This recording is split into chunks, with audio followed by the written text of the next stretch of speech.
Վարդան Ղուկասյանի դեմ նոր գործ են հարուցում, քրեական հետապնդում Ռուսաստանի հետ միութենական պետություն մտնելու վերաբերյալ նրա մտքերի համար։ Դե հիմա 422 հոդվածի ինքնիշխանությունից հրաժարվելուն ուղղված կոչեր։ Եվ ընդ որում, որտեղ ասում են, որ Վարդան Ղուկասյանը ինչ-որ տեղեր, այս հոկտեմբեր ամսին, թե սեպտեմբեր ամսին, ինչ-որ տեղերում Ռուսաստան Բելարուս միությանը անդամակցելու իր կեցվածն է դրսևորել։ Այդ տրամաբանության, որ գնաց Հայաստանում առնվազն Փաշինյան Նիկոլից սկսած, Փաշինյան Նիկոլից 422 հոդվածով դի բանտում ժամանակ անցկացնեն որպես բանտարկյալ։ Ինչու՞։ Որտեղ պարզում է, որ նույնիսկ եթե Հայաստանը տեսականորեն անդամակցի այդ միությանը, Հայաստանը իրականում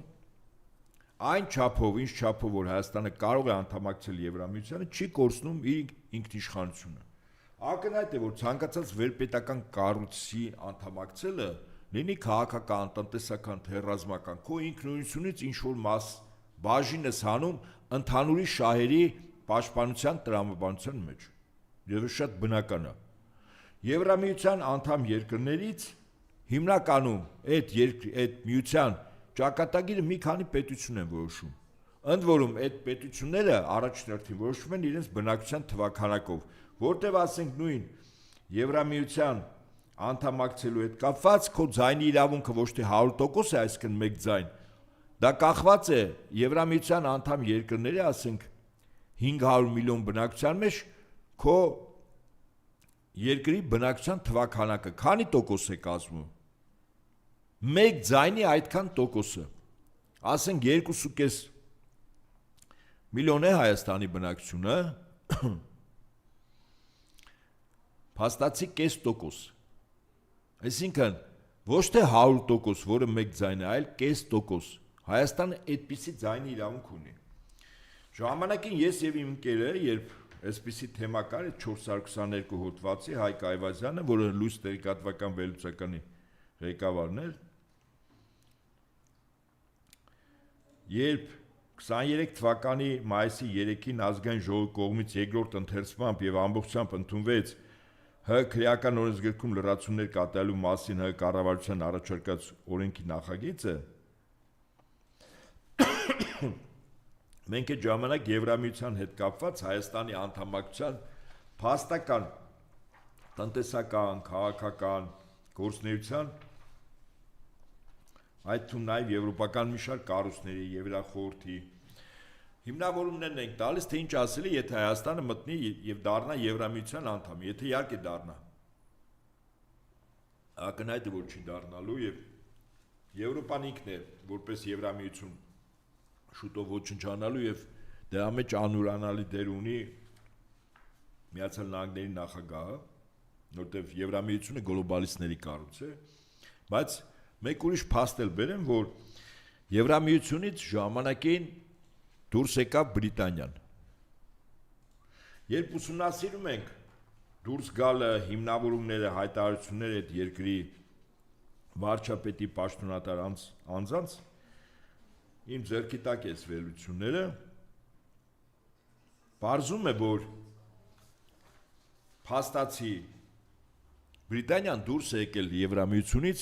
որպեսզի վերականգնի ոչ ավել, ոչ պակաս իր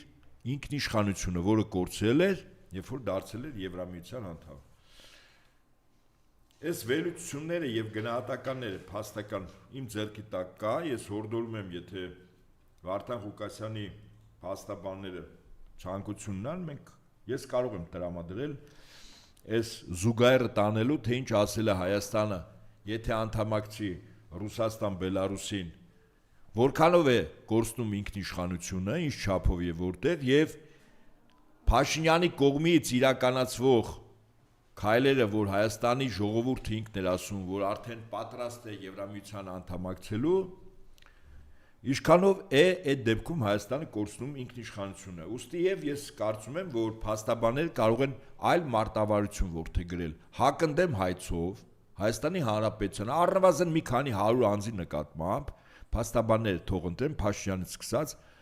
մտնեն դատական process-ի մեջ, երբ Փաշինյանը հրապարակավ քարոզություններ անում Հայաստանը Եվրամիությանը անդամակցելու։ Իմ ձեռքի տակ նորից եմ ասում, կամ բոլոր այն փաստերը, որով Եվրամիությանը անդամակցելը իրականում Հայաստանը իշխանով է կորցնում իր ինքնիշխանությունը։ Մենք կարող ենք այդ փաստերը տրամադրել եւ կոնկրետ ես գործնական քայլ եմ ասում։ Փաստաբանները թող հակընդդեմ հայցով Փաշինյան Նիկոլից սկսած առնվազն դեռ մի 100 հոգի մարդ կա։ Քրեական գործեր հարուցին իրացնման Եվրամիությանը անդամակցելու քարոզություն իրականացնելու մասով, այսքանը։ Բարձր չէ, որ այս ամեն ինչը ֆիքսի վեր հասնում, որ Վարդան Ղուկասյանի դեմ իրենք շոու։ Բայց կաշառքի գործը ինչ եղավ։ Օրինակ ոնց որ թե կաշառքի գործից տալ առնելուց պարտադերուց չեն խոսում։ Ես օրինակ գիտեք ինչ կարող եմ ենթադրել։ Պարզվում է, որ այդ փուչիկը որ փչել են, քանի որ Վարդան Ղուկասյանը փորձառու անձնավորություն է, կյանքի տարբեր ոլորաններով քննություն հանձնած եւ անցած մարդ է, ընդ որում չկտրված մարդ։ Կարծում եմ այն փաստերը, որ իբր Վարդան Ղուկասյանի սեղանի պիտի դնեին, լրիվ դրա հակառակ փաստերը Վարդան Ղուկասյանը ձեռքի տակ ունեցել է։ Հասկանում եք ինչ եմ ասում, այսինքն դա համար այդ թեման, այդ կաշառքի պահանջելու, տալու, առնելու թեման փակեցին եւ հիմա ինչ որ մի նոր փուչիկ են փչում։ Սա էլ ինչ վերաբերում է Վարդան Ղուկասյանի հետ կապված, ոնց որ թե երկու բան ես ասեմ, որը մեր ժամանակ